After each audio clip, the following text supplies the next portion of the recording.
Hello everyone and welcome back to another Lucy Bot Thrills YouTube video where today I'm going to be ranking my personal top 10 scariest rides in the UK. Now I've got a list here, the top 10 scariest rides in the UK in my opinion. Make sure you comment down below your top 10 scariest rides in the UK. I would love to know. Now I have 9 roller coasters and 1 flat ride. So yeah, let's just get straight in to the video. And at number 10, I have Infusion at Blackpool Pleasure Beach. Now, Infusion is a Vekoma SLC which opened back in 1999 as Traumatizer at Southport Pleasureland and was then moved in 2006 to where it is today and opened in 2007 as Infusion.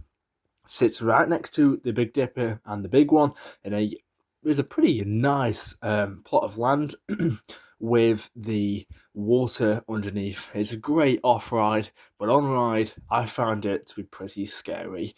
Now, Infusion has a height of 100, just over 100 foot, and the main issue with Infusion, in my opinion, is I don't like heights. You may be thinking, Luke, you've done Hyperia, you've done Stealth, you've done Big One. Why is there an issue with Infusion? Well, Infusion, as I've mentioned, stands right next to the Big One. Now, as I was climbing up the lift hill, I was quite scared. I have a vertigo, which means when I look up at tall stuff, I get uneasy. So that's why Infusion is at number 10, mainly because of the height next to the Big One. If it was just on its own, I'll be fine with it. And number 9, we have a ride at Thorpe Park, and it first opened back in 1996 as X No Way Out. Now, obviously, I'm talking about The Walking Dead the ride. Now, The Walking Dead the ride had a retheme from X from 2013 to 2018, and yeah, the reason why I found The Walking Dead scary is not because of the ride experience. I found the ride experience to be pretty tame with good theming and good effects. But the main reason was because of the actors in the exit corridor. Now, I've never done a scare maze. I've done a few scare zones in the past at some Halloween events, such as Scarefest and Fright Nights. But the actors really put me off, and that's why I didn't ride The Walking Dead until last year.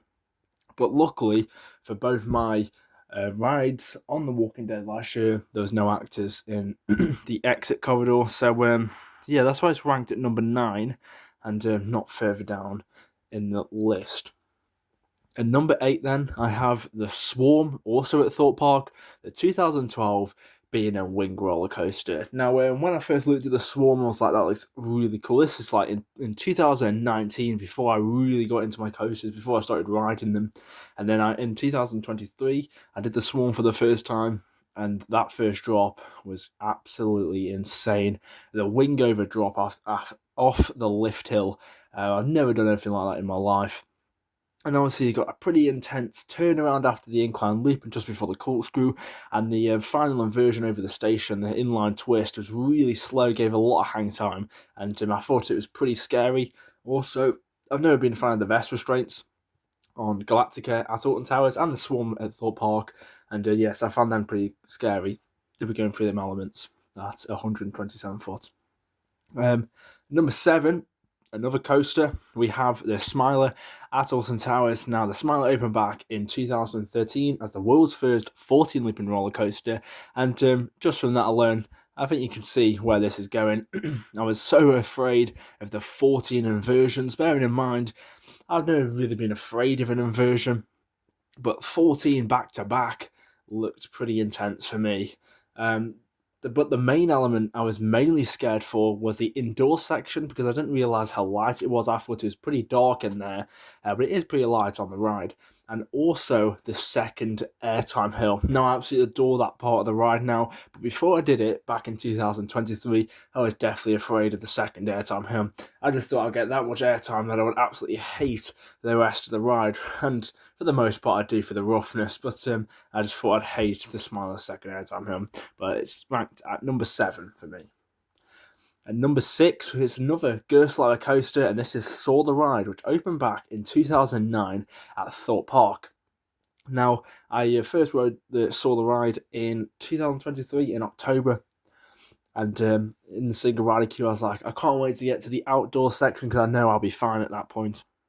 But it was just the indoor section I was petrified of, mainly because of the 2 drops, the inversions, the special effects in there. It's pretty dark and soars indoor scene. But I absolutely love that part of the ride. It's probably my favourite part now. But yeah, just took a big step to get over that fear on Soar the Ride. Into the top 5 then. At number 5, we have the big one at Blackpool Pleasure Beach. Now, back when this opened in 1994, it was the world's tallest roller coaster. And as I mentioned previously, I don't like heights, so I really had a fear of climbing the 213-foot lift hill. Had a pretty slow speed, and I was petrified of that. But yeah, getting up lift hill, I wasn't actually that afraid since I did Hyperia before I did the big one. But then I also got a bit scared of some of the elements on the big one, mainly because of how rough and the profile don't look very comfortable. And yes, I was pretty scared of the big one. But then I did it twice on my Blackpool Pleasure Beach August vlog. Check that out. On the front row and the back row. And yeah, other than it being rough, it's a pretty decent coaster, to be honest.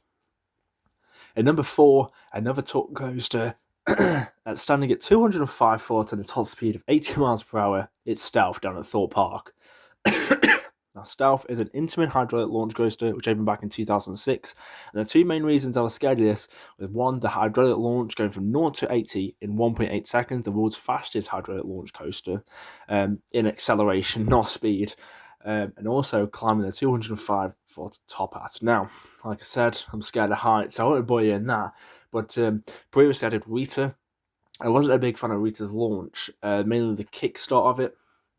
And yeah, I didn't really like that. So that's why I was pretty scared to do Stealth, since it is 20 miles per hour faster, and you can definitely feel it. But now I absolutely adore Stealth. But yeah, that was pretty scary before I did Stealth for the very first time. Into the top 3 then. At number 3, we have another Alton Towers classic. This is Oblivion, the world's first vertical drop roller coaster, which opened back in 1998. Now, Oblivion stands at only 65 foot tall, just below the tree line of Alton Towers, but the drop of 180 foot, yeah, that's right, 115 foot of the drop is underground, and just a sheer vertical drop or down 180 foot drop, it was absolutely terrifying to me. And yeah, it took a lot of time to do Oblivion for the first time, but I absolutely love that ride now. And it actually took a while for me to actually enjoy Oblivion. Even after I did it multiple times, I was still absolutely petrified of that drop.